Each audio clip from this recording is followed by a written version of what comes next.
Welcome back to the PFP channel. The following episode will profile the criminal life and story of Art Blajos, also known as Conejo from Primera Flats.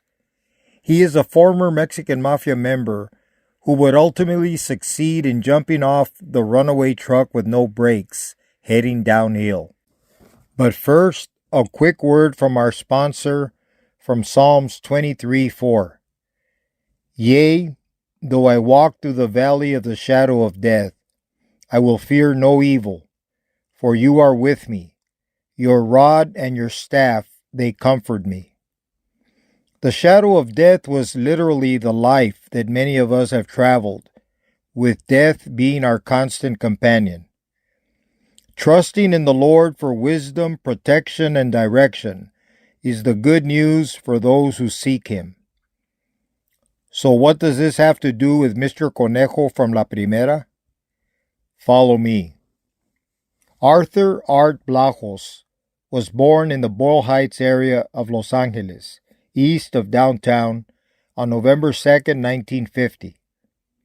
Like so many hyphenated Americans, Art was of Mexican descent and a fellow Chicano. I use this term because many of us born in the U.S. found ourselves not accepted by Mexicans and often rejected by our fellow Americans. Therefore, beginning in El Paso, Texas, the Pachuco was born. The Zoot Suiter and Cholo would trace his roots to El Chuco, Spanish street slang for El Paso, and we would rebel against both cultures. Like Art, many young men grew up to be rebels. On the mean streets of East LA, he would acquire the nickname Conejo, Spanish for rabbit. His familia and loved ones knew him as Art, whereas the youth authority counselors and correctional officers would refer to him as Blajos, or by his prison B number. Conejo from Primera Flats doesn't need me to tell his story, but it does have a great ending. Rabbit and I were state raised during the same exact time frame, and let's just say there are certain things he will not speak upon, and I, on the other hand, am able to do so. As Conejo navigated through the California Youth Authority and early adult incarcerations, most of his years were spent behind bars. As a teenage cagapalo, a criminal offender, I recall Conejo being released on CYA parole and happy he had made it to Broadway, our nickname for the outside world. The word filtered back that he lasted only one day on the streets, and he was rearrested. I wasn't sure whether I was supposed to be proud of him for getting popped so quickly, or sad he didn't have a real opportunity to enjoy a longer period of freedom. Inside, outside, I suppose it really didn't matter to us knuckleheads. The threat of arrest and incarceration was never a deterrent to people like Conejo.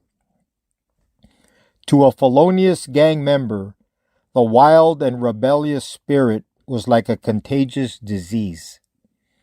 People can pull out the violin, play the victim card, and cry about poverty, lack of a father figure, police abuse, or whatever excuses are advanced for our gang lifestyles. Many come from this same exact environment and do not join a gang.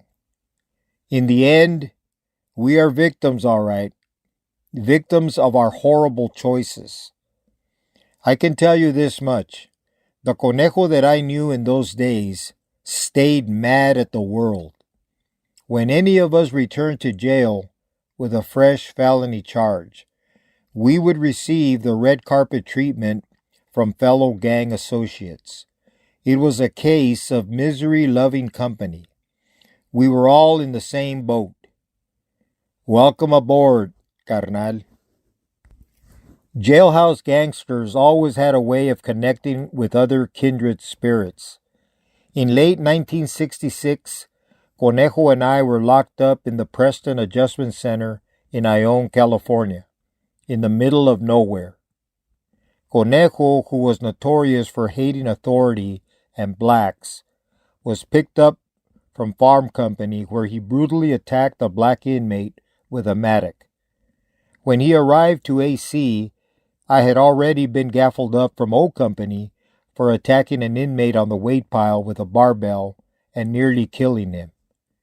The big rule in the Preston Adjustment Center was no talking. If you got caught, you were given extra days. As soon as Conejo was escorted in, we threw caution to the wind. We were young and dumb and didn't care about the consequences. They must have added close to 60 days to our confinement, but it didn't matter to us. We kept on talking and talking loudly. We even challenged them to give us more time. Bring it on. They did.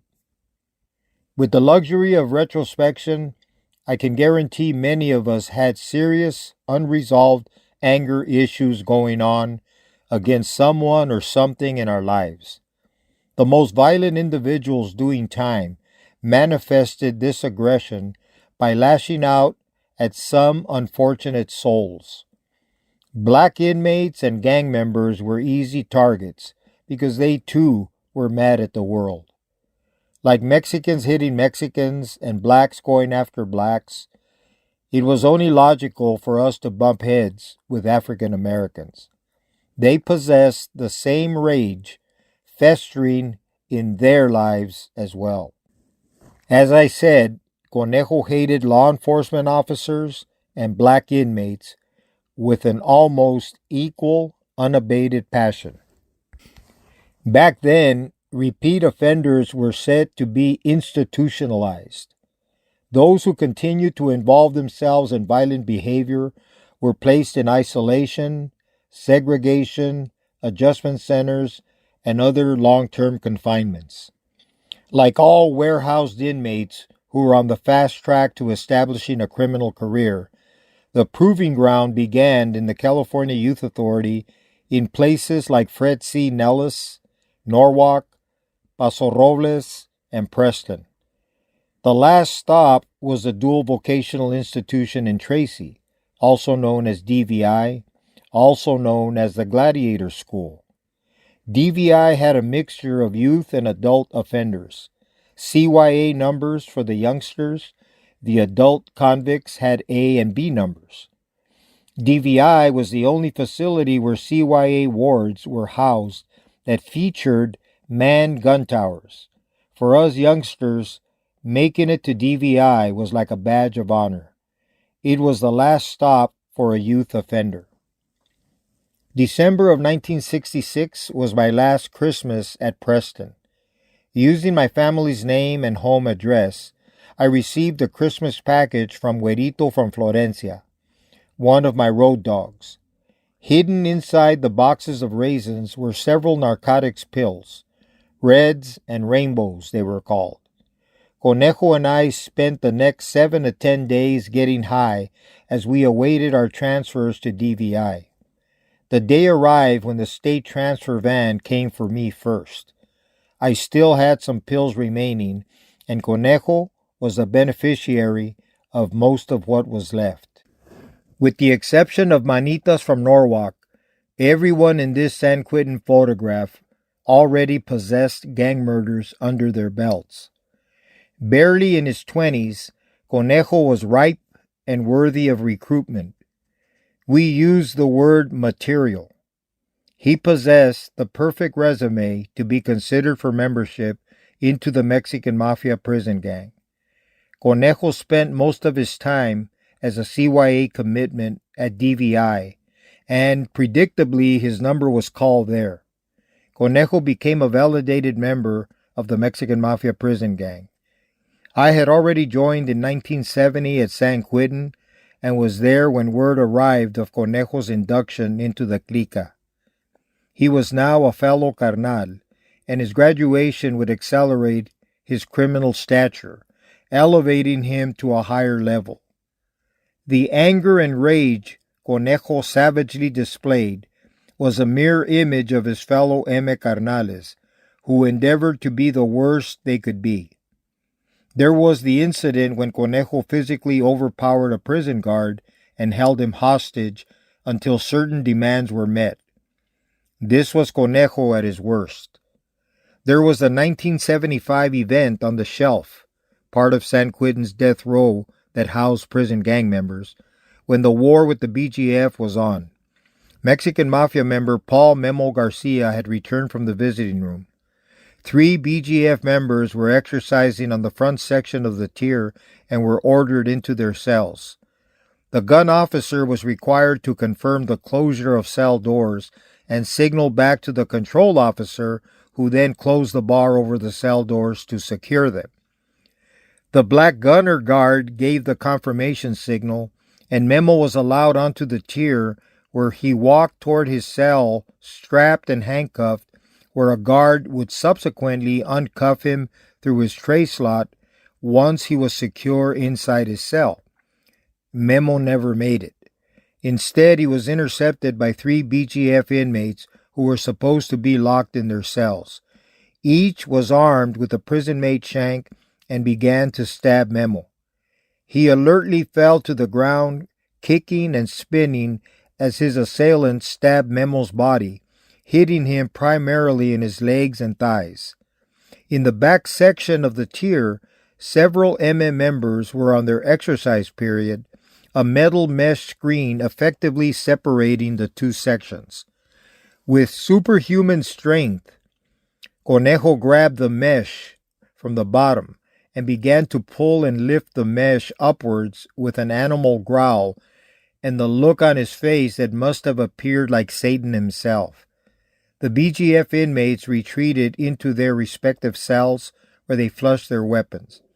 The control officer lowered the bar once again, this time securing them inside their cells.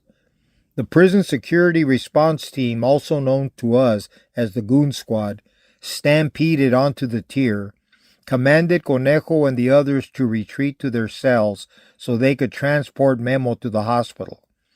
In the end, Memo suffered more from hurt feelings, a few holes in his legs, hip, and thighs, and no serious wounds. Conejo probably saved Memo's life, and the fellas teased Conejo, referring to him as the Hulk. Because of the length of this story, I'm going to pull the plug on Mr. Conejo right here. You are viewing a preview slide of part 2, the concluding part of Conejo's story, which will go up in a few days. You will learn where many of these carnales adopted new handles, and Conejo would become Tochin. Trust me when I tell you, you don't want to miss the conclusion. Everybody and anybody who pulls out of that life has a unique story to tell, and trust me, it doesn't matter how you leave. Some people, even in Christian circles, will have you believe you are unworthy of heaven because you surrendered your so-called gangster testicles. Don't worry, I'll be there at heaven's front gate, prepared to escort you to the handball court. The stories of redemption, like Conejo's, are real. You can't make this stuff up, and it is living proof that a tiger can indeed change his stripes. Thanks to the blood of Jesus, anyone can be transformed. God bless you all, and stay tuned for part 2.